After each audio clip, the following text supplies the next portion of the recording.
আমার শয়নে আছেন। প্রভুর কোলে মাথা রেখে রাধারানী শয়নে রয়েছেন। এদিকে অদ্বৈত গোসাই আমার ডাকছেন, প্রভু নদিয়ায় এসো। সেই ডাক যেই পৌঁছে গেছে, তখন কৃষ্ণচন্দ্র বলছেন, আমি তো নদিয়ায় যাব, ভক্ত বেশ ধারণ করব, আমি সেই বেশটা একটু রাধারানীকে দর্শন করাই। রাধারানী আমার শয়নে, সেই রাধারানী এই গৌরাঙ্গ বেশটা দর্শন করেছেন। স্বপ্ন দেখে রাধারানী চিৎকার করে উঠলেন, প্রাণনাথ, প্রাণনাথ, ও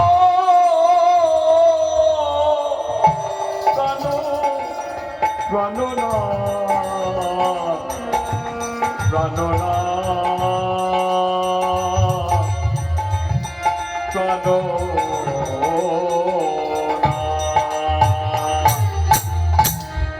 বলো বলো প্রাণনাথ, কেন আমি এমন স্বপ্ন দেখিলাম? আমি তো তোমারই কোলে শয়নে ছিলাম, তাহলে কেন এমন স্বপ্ন দেখিলাম? কেন রাধে, কি স্বপ্ন দেখেছ? কোনো দুঃস্বপ্ন দেখেছ? হ্যাঁ প্রাণনাথ, জানো প্রাণনাথ, আমার স্বপ্নে একটা মহাপুরুষ এসেছিল। মহাপুরুষ এসেছিল, আশা মাত্রই আমার বলিতে যাহা ছিল সবটুকু অর্পণ করে নিয়ে গেল। অর্পণ করে নিয়ে গেল। তোমার স্বপ্নে এক মহাপুরুষ আসলো, আশা মাত্র তোমার যা ছিল সবটুকু নিয়ে চলে গেল। হ্যাঁ প্রাণনাথ, আমি শুনেছি কোন সতী রমণীর যদি দুদিকে মন যায়, তাহলে সে নাকি পতিতা হয়। আজ আমি পতিতা হয়ে গেলাম। আমি নাই আমার এই দেহ মন প্রাণ সবটুকু তোমার চরণে অর্পণ করেছিলাম, তাহলে কেন এমন হলো?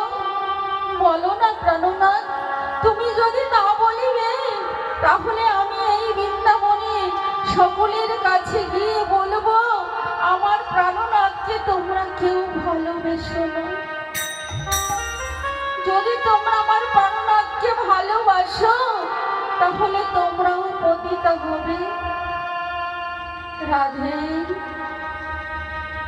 শান্ত হও।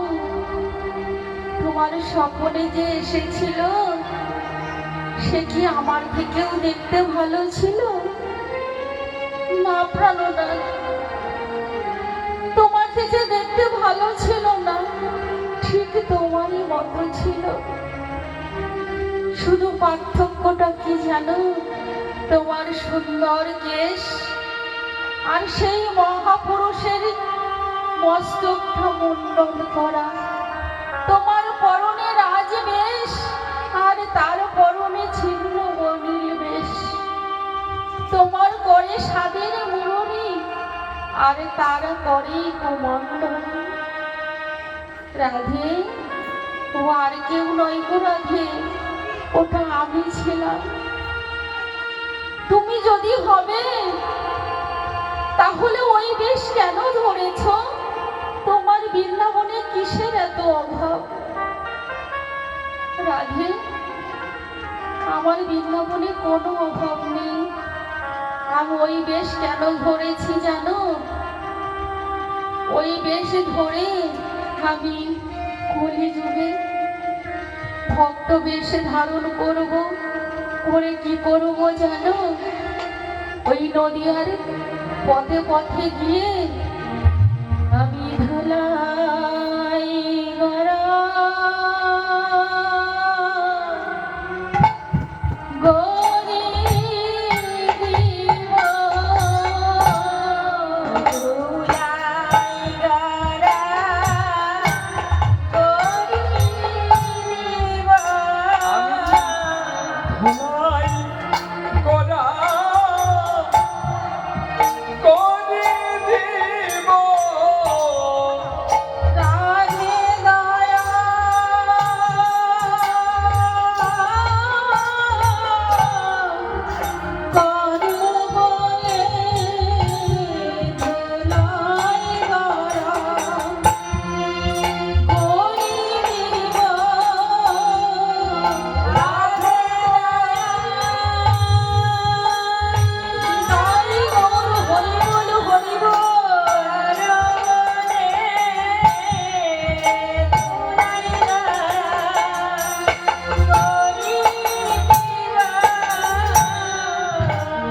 কৃষ্ণ প্রাণ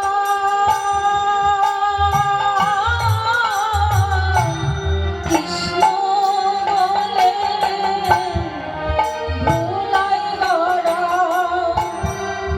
গৌরী দিব কৃষ্ণ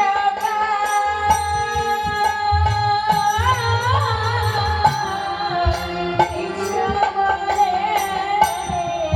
ভোলাই গড়া গৌরী দিব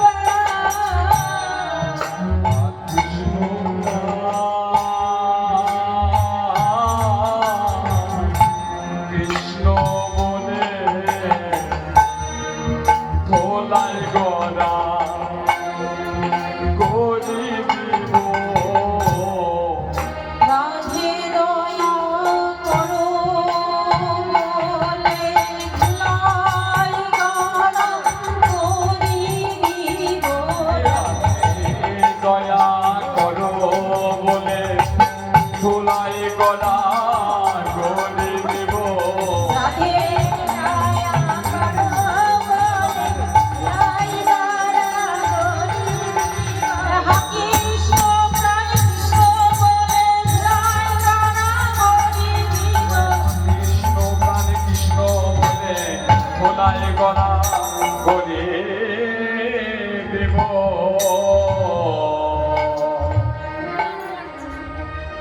যেই বলেছেন গো মা যে ধুলাই গড়াগড়ি দিব, সেই কি করলেন, আমার রাধারানী বদনটা ঘুরিয়ে দাঁড়ালেন। বলছেন রাইধনী, তুমি যে বদন ঘুরিয়ে দাঁড়িয়েছ, তুমি যদি অনুমতি না দাও তাহলে আমি কেমন করে যাব বলো? তুমি অনুমতি দাও। প্রাণনাথ, তুমি কি জানো, তোমার যখন আমি চন্দনে পড়াই আমার হাতটা থরথর করে কাঁপে। বুঝি ওই কমল অঙ্গে আঘাত লাগিবে, আর সেই কমল অঙ্গ ওই কঠিন হিয়ার উপরে গড়াগড়ি দেবে, আমি কেমন করে সইব? তা প্রাণনাথ, তোমার যখন যাবার ইচ্ছা হয়েছে তাহলে যাবে, কিন্তু একটি কাজ করো, আমায়ও